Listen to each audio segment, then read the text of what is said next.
Welcome into our Chicago studios for your Big Ten Hockey Report. Michelle McMahon here. Lucky as always to be joined by these two gentlemen, Dan Kelly and Rick Pizzo. Guys, a brutal weekend if you're a Gopher fan. But Dan, there were a couple teams that were able to turn heads this weekend. Yeah, pretty good performance by Penn State. And as we saw in that stellar opening, first sweep of the year for Michigan State over a struggling Ohio State team. And it was just an assault, Michigan against Wisconsin. They continue to play superbly, and they are so scary. 30 goals in their last 4 games. The rich get richer in Ann Arbor. Red Berenson just a few games ago inserted Justin Selman in place of Alex Kyle to skate alongside Zach Hyman and Dylan Larkin. Selman responds with a hat trick as Michigan picks up another sweep. And time in Minnesota to start to get worried. I've been saying for weeks this team will find its way. There's no chance it'll miss it on the NCAA tournament. Now there's legitimate concern the Gophers do not crack the top 16 in the pairwise at the end of the regular season. We'll get to those Gophers in a minute, but don't forget to follow along with us on social media. We love to hear your thoughts and feedback for Rick, Dan, and myself, and of course our BTN Hockey Twitter page. And let's get started with some highlights over the weekend, starting with number 16 Michigan versus Wisconsin on Friday night. We start in the second period. Wisconsin up by 2 goals, and Jed Soloway with the one-timer. Check out the tough angle on that shot right past Nagelvort's shoulder. Wisconsin would go up 4-1, and one would think that Wisconsin has it at this point, but into the third period we go, and guess who? It's Zach Hyman on this one. He flips the backhander to the top corner, and that's why he's the Hobie Baker candidate, ladies and gents. He ties it up 4-4.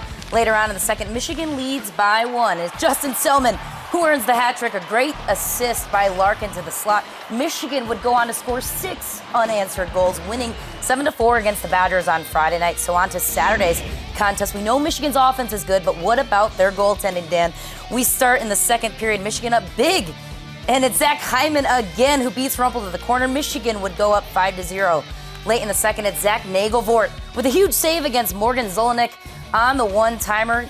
He had 17 saves on the night. Michigan would go on to beat the Badgers 6-0 on Saturday night. So their first sweep against Minnesota since 1975. Dan, Michigan is now on a 7-game win streak. We know they're good at scoring goals, and the goaltending did step up on Saturday, earning the shutout, but that still seems to be a concern for you, as we talked about earlier. Yeah, it still is, even though they came through with a win, but it was their offense that carried them. Clearly, goaltending is still Michigan's soft underbelly. Steve Racine was pulled after the first 20 minutes, and then Zach Nagelvort comes in and immediately allows a soft goal. It can be so deflating and devastating. It needs to stop for Michigan to have deep success this year. Well, another team from the Mitten that's looking pretty good lately is those Spartans as they took down Ohio State over the weekend. We get into those highlights starting with Friday night.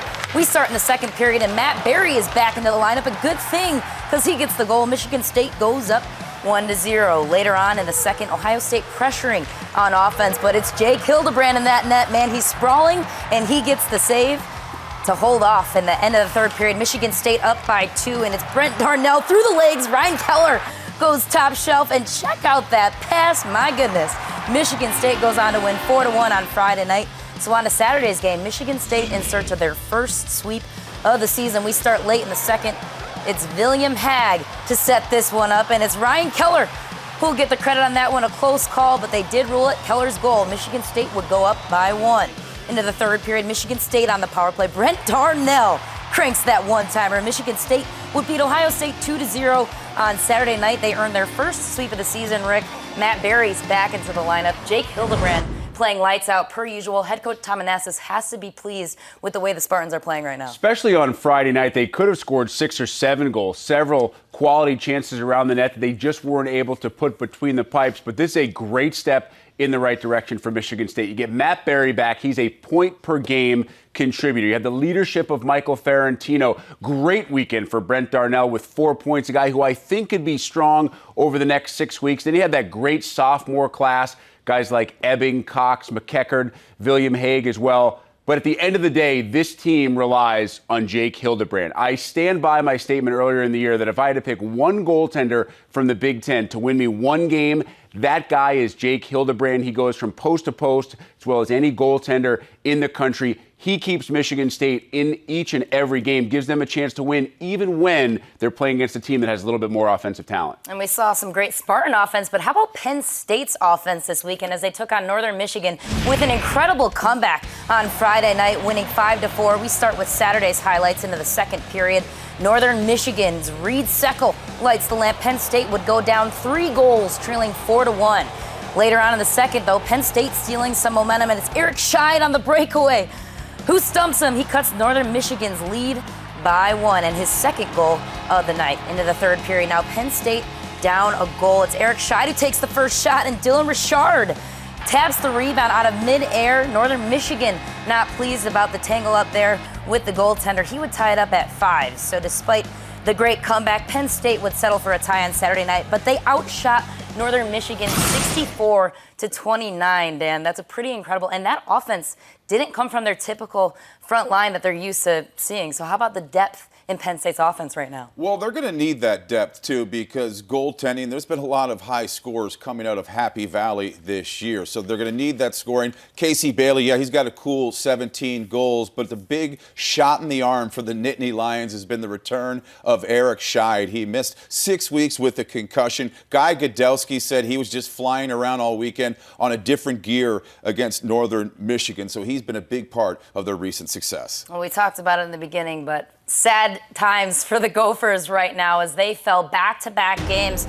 over the weekend to Minnesota State, who's ranked number 1, and Minnesota Duluth, who's ranked 7, 2-1 and 4-2 respectively Friday and Saturday nights. And then you look at the last 6 games against Wisconsin, a win and a tie, and then they got swept by Michigan. So, Rick, Minnesota used to be in the top-ranked positions, and now they fall out of the rankings this week. What do you attribute their downfall to right now? An almost unexplainable lack of offensive production by some guys who we expected to have huge years. Hudson Fasching, for example, a monster of a young man with a monstrous amount of talent coming into his sophomore year, maybe a dark horse candidate for Big Ten Player of the Year. Instead, he has 10 points through 21 games. Sam Warning unable to build on a really successful offensive year a year ago. And so what does this do? It puts so much additional pressure on Mike Riley. Now, Mike Riley is on pace to have a career year, already has 20 assists from the blue line, but we see him being asked to do so much more, take so much more of his game into the offensive end. He can get away with it from time to time because he's such a good skater. He gets back on most times when he charges into the offensive zone. Trouble is, Minnesota as a team, not a very good back-checking team. So when your scorers aren't scoring and you're asking defensemen to take over that load, and then those scores aren't getting back when they need to be back-checking as well, that's led to a lot of easy goals for the opposition. Listen, they lost to the number 1 and number 7 teams in the country this past weekend. It wasn't like it was an embarrassment. But this is a team that played in the national championship game a year ago. And this is a team that is in true danger of missing out on the NCAA tournament. And that's a statement that no one in the country thought would have been anything but ridiculous to make just 6 weeks ago. And when Minnesota's down, the whole Big Ten conference is down, so hopefully they turn things around here soon. Let's flip gears, though, for the women's sports, and it's Mark Johnson who hit a big milestone over the weekend. He defeated number 7 Clarkson 4-0 on Saturday night and earned his 350th career win, one of 4 Division I women's college hockey coaches to do so. And let's not forget that he was the leading scorer for that 1980 Miracle on Ice Olympic team. Very well versed as a coach and as a player, Dan. You've been watching him over the years. What is it about his coaching style that makes him so successful? Well, I think he's taken a page out of his late father's book, Badger Bob. I can remember working with Nikki Burrish. And of course, we know about the Burrish family. Her brother Adam won a Stanley Cup with the Chicago Blackhawks, and Nikki made a name for herself, winning a national championship at Wisconsin. And she said Coach Johnson has that soft hand, that soft approach that women really excel in the women's game, and he was the perfect coach for that group of girls, and he continues to be at Wisconsin, amassing a lot of wins. Impressive stuff. And we'll have a chance to talk with him later. That will be aired separately. But let's look ahead, gentlemen, to the weekend. It's Minnesota again versus Wisconsin. Both Big Ten teams struggling. We'll have full coverage for you on BTN Friday night at 9 p.m. Eastern and on Saturday at 8 p.m. Wisconsin tied and lost to Minnesota in their last weekend just 2 weeks ago. Rick, we saw these two brawl only 2 weeks ago. Both teams, though, possibly with a little bit of some bruised egos going on here. How do you think both sides will respond this weekend? Well, for Minnesota, it's a sweep or nothing. This is a team that cannot afford to go in and even earn 4 points with a win and a tie, even a shootout loss. I don't think 4 points is a successful weekend for Minnesota at this point when you're playing a team like Wisconsin. Yes, I know you're on the road. I know it's a border battle, But let's be honest about things. Right now, Wisconsin is not a very good hockey team. They have some pieces. Grant Bessie has been extremely impressive, former Minnesota Mr. Hockey, a guy who I think can have a very successful college and pro career. Other than that, they don't have many scoring options. And Joel Rumpel, that has started to affect his play as well. When you see that many shots, it's really tough. This is a series where Minnesota absolutely has to go in and sweep the Badgers. Anything less than that is not a success this weekend. And perhaps the better Big Ten matchup to watch is Michigan versus Michigan State as the rivals go head-to-head in Joe Louis Arena on Friday night at 7:30 Eastern. You can catch that one on BTN To Go or Fox Sports Detroit. In their last meeting at the Joe, it was for the GLI championship game in which Michigan won. So, Dan, how will this stifling Michigan offense match up against a solid Michigan State goaltender in Jake Hildebrand this weekend?